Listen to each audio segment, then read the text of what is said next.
What's app جو آپ use کرتے ہیں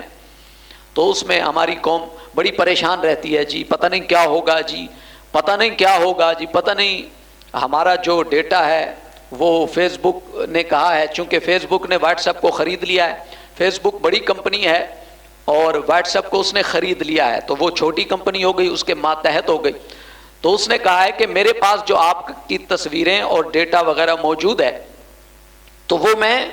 فیس بک کو بھی بتانے کا اب پابند ہوں، کیونکہ میں اس کے ماتحت آ چکا ہوں، تو اس میں جو آپ کی تصاویر وغیرہ جو بھی ہوگا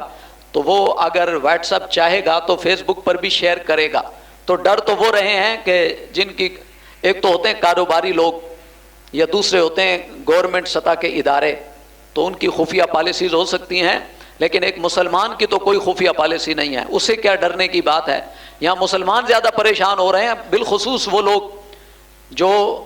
کوئی غلط چیزیں واٹس ایپ کے ذریعے استعمال کرتے ہیں، فحاشی کی تصاویر وغیرہ، ان کو خطرہ ہونا چاہیے کہ اور وہ پریشان ہیں کہ جی یہ کیا ہوگا، حالانکہ وہ ماتحت ادارہ ہے۔ اصل میں یہ کام کیا جا رہا ہے خفیہ طور پر اسلام کے خلاف۔ جیسے آپ نے غور کیا ہوگا کہ یہ جو تحریک لبیک ہے، فیس بک پر اس کا کوئی ٹرینڈ وغیرہ چلنے نہیں دیتے، جو بھی ہوگا وہ فوراً ڈیلیٹ کرتے ہیں، اور جس آئی ڈی سے تحریک لبیک کی کوئی بات شیئر کی جائے، کیونکہ کافر کبھی مسلمانوں کو سیاسی طور پر آگے آنا دیکھنا نہیں چاہتے، تو اب بس یہی ہوگا، یہ اصل کام کیا جا رہا ہے دینی قوتوں کے خلاف، کہ جو چیزیں فیس بک بینڈ کر رہا تھا اب وہی چیز اگر واٹس ایپ پر آئے گی تو وہاں سے بھی بینڈ کر دی جائے گی، تو واٹس ایپ پر آئے گی وہ چیز فیس بک پر بھی نظر آ رہی ہوگی تو وہاں سے اس کو بلاک کر دیا جائے گا۔ تو یہ اصل سازش ہو رہی ہے دین اسلام کے خلاف، جو قوت بھی کھڑی ہوتی ہے، لیکن میں یہ کہتا ہوں کہ اس میں گھبرانے کی کوئی بات نہیں۔ اور دوسری بات یہ ہے کہ جو مرد ہوتے ہیں نا وہ کافروں کے آگے، ادھر ترکی نے فوراً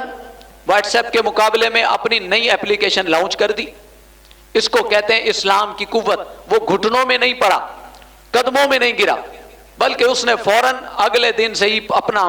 سائنسدانوں کو جمع کیا اور اپنے آئی ٹی کے ڈپارٹ کے جتنے لوگ تھے ان کو جمع کیا۔ مسلمانوں سے بڑا سائنسدان کون ہو سکتا ہے؟ یہ اصل قوت سائنس کی ہے اسلام کے پاس، اسلام سے نکلی گئی ہیں۔ یہ الگ بات ہے کہ اس وقت کے حکمرانوں کو قید کر دیا گیا ہے اور ان کو ادھر ادھر دیکھنے کا موقع نہیں دیا جا رہا، پر جو آزاد ہیں انہوں نے کر کے بتا دیا۔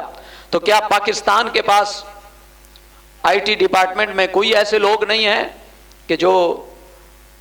اس کام میں پاکستان کو آزاد کروائیں اور یہود و نصارہ سے پاکستان آزاد ہو جائے اور اپنی ایپس بنائے، اپنی اپلیکیشنز استعمال کرے تاکہ لوگوں کی چیزیں محفوظ رہیں؟ خطرہ صرف مسلمانوں کو ہے۔ باقی رہا ایسے احباب جو واٹس ایپ کے ذریعے یا دوسری چیزوں کے ذریعے کوئی فحش چیز شیئر کرتے ہیں یا استعمال کرتے ہیں، وہ گناہ ہے، کبیرہ گناہ ہے۔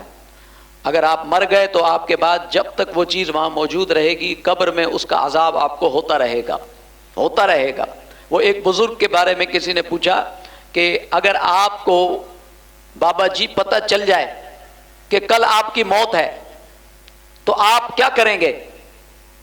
تو انہوں نے کہا میں کچھ نہیں کروں گا، جو روز کرتا ہوں وہی کروں گا۔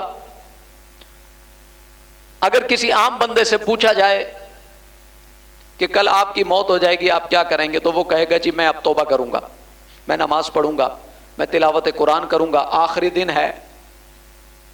اس کو اس طرح گزاروں گا۔ لیکن بزرگ نے فرمایا کہ میں جیسے روز زندگی گزارتا ہوں ویسے ہی گزاروں گا، اس لیے کہ میں ہر دن کو آخری دن سمجھتا ہوں۔ حقیقت اسلام یہی ہے۔ حضور نے فرمایا موت کو اتنا قریب سمجھو جیسے تکیہ لگا ہوا ہے، تکیہ جتنا قریب ہے، حضور نے فرمایا تکیہ سوتے وقت تمہارے اتنے قریب نہیں جتنا موت تمہارے قریب ہے، یعنی تکیہ دور ہے، موت اس سے بھی زیادہ قریب ہے، اس کو سمجھنے کی ضرورت ہے۔ تو ہر دن کو آخری دن سمجھے، نہ جانے آپ کو کل موبائل اٹھانا بھی نصیب ہوتا ہے یا نہیں۔